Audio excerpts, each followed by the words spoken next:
Well, the core issue is, as I mentioned during the lecture, when we started working on our own as independent architects, the first commissions normally have to do with Sprawl. A friend that's probably making more money than we are is thinking of buying a land, building a house, so he calls his friend architect and give me some ideas. And slowly we were traveling to places that we personally we didn't know about, and of course we didn't dream about living there. But we saw that many people dream about living in this kind of countryside that is not really countryside because it's still close to the city. But so we were curious about this phenomenon, and we started visiting it and renting a car because we live in cities, so we don't need a car. So we started renting cars, driving around the outskirts of Geneva, Lausanne, and traveling all the way through Switzerland, seeing this landscape that normally you don't visit. But we were finding that, well, actually there's something very interesting going on there. Something that was quite Swiss in a way that it's not the Switzerland we see in architecture biennales, but very Swiss, like a lot of concrete and beautifully paved roads and nice designed letterboxes and signs and beautiful gardens. So we were doing this, and then Valentin and Guillaume were at that time professors at the Technical University in Freiburg, Switzerland, and they had some grant to take their students abroad, and they thought it was nice to take their students to work in conditions that were different to Switzerland, no? Because Switzerland at the end it's a rich country where if you move yourself you will find a kind of client and build something maybe expensive, maybe not nice, but probably within standards. And yeah, within standards.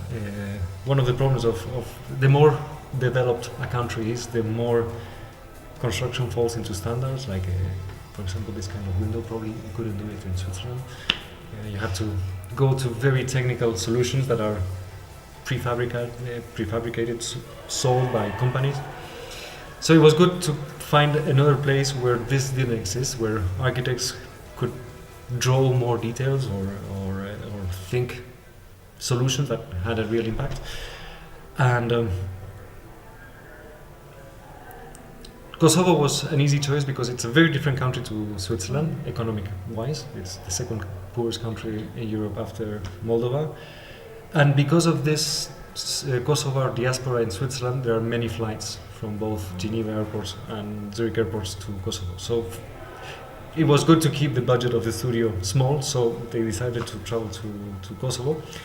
And they discovered that the landscape was very similar, these very large and flat valleys with high mountains and sometimes snow. And that as in Switzerland, these large valleys were dotted with single family houses. So in a way, kind of react because the kind of families that were living in these houses are different to those in Kosovo. I mean, in Switzerland, a suburban family in Switzerland probably works in a big company, in a bank, or in a non-profit, in an international organization. I have friends in Geneva that live in the suburban areas, are mostly UN employees or working for banks or insurance, and it's big money. And those families living in suburban areas in Kosovo, the most people we met were unemployed, but they still were living in a single family house somewhere in the countryside. First of all, as architects, we have more margin to maneuver in Sprawl. By designing single house families, we get to have a dialogue with the final user of the house, something we don't have when we design a multi-story housing. And in this process of dialogue, we can educate the client. So we can make a better client than with a large housing unit where the client probably is a professional, knows which is the best way to make money building that kind of building, and you have your margin to work is much smaller. So your margin to improve the world we inhabit is much smaller.